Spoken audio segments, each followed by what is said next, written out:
বস্তাবন্দি মহিলার মৃতদেহের খুনের রহস্য কিনারা করতে স্নিফার ডগ নিয়ে এসে তল্লাশি অভিযান চালালো পুলিশ।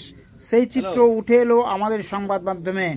গত রবিবার পূর্ব মেদিনীপুর ও পশ্চিম মেদিনীপুর জেলার মধ্য দিয়ে বয়ে যাওয়া চন্ডিয়া নদীতে ময়না রামচক এলাকায় একটি বস্তাবন্দি বিবাহিত মহিলার মৃতদেহ উদ্ধার করে ময়না থানার পুলিশ। সেই বস্তা থানাতে নিয়ে এসে খুলতে তাজ্জব হয়ে যায় পুলিশ।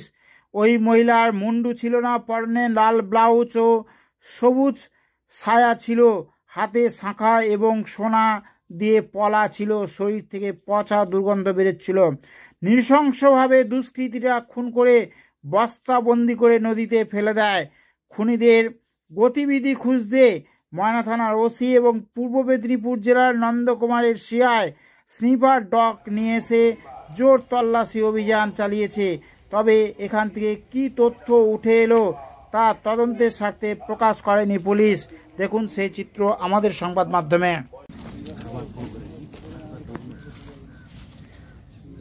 হ্যালো,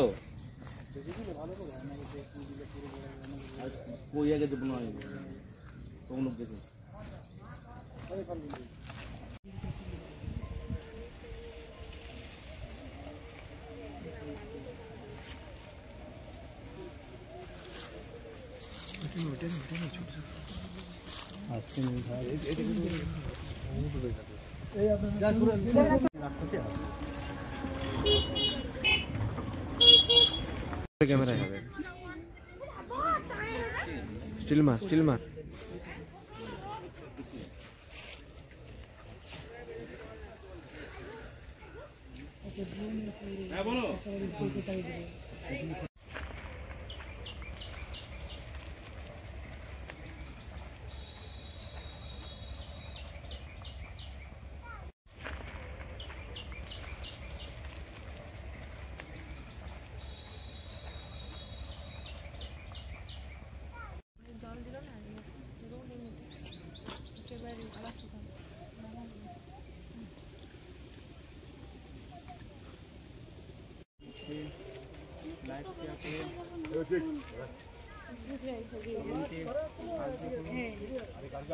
এখনো পর্যন্ত পরিবার কোনো পরিবার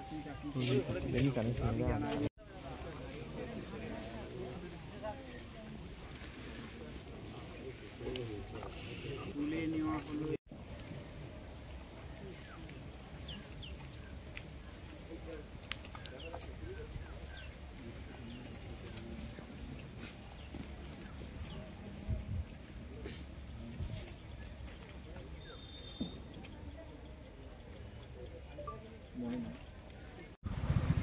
লক্ষ লক্ষ পোকা, কথা নেই, মহিলা ছিল।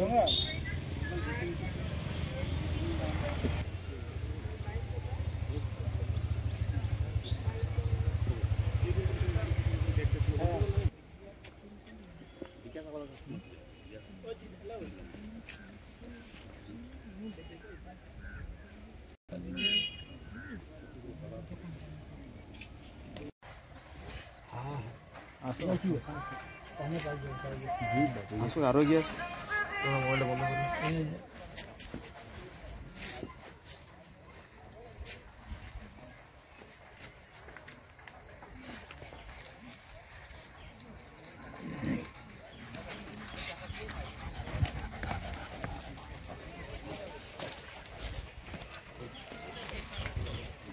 হঠাৎ করে শুনলাম যে একটা এখানে বস্তাবন্দি লাশ পাওয়া গেছে। তো সেই সূত্রে কয়েকদিন ধরে এইরকমই আলোচনা হচ্ছিল। তো আজকে হঠাৎ করে কুকুর নিয়ে এরা ইনকোয়ারি করতে এসেছে। এখানে এই 12টা নাগাদ এখানে এসেছে। কুকুর নিয়ে মোটামুটি এখনও তদন্ত চলছে। যেখানটায় লাশ পাওয়া গিয়েছিল ওখানটায় গিয়েছিল কুকুর, তারপর ওখান থেকে আবার এখানে নতুন খিয়া দিয়ে সবংয়ের ওইদিকে নদী পেরিয়ে সবংয়ের ওইদিকে যাচ্ছে। এটুকুই যতটা জানি ওইটুকুই বললাম। ওই মহিলার কি পরিচয় না, ওখানে ওই সব ব্যাপারে কিছু বলতে পারবো না, কারণ আমরা কি করে বলবো, আমরা ওটা বলতে পারবো না। আমার নাম স্বপন মান্না, বাড়ি রায়চক।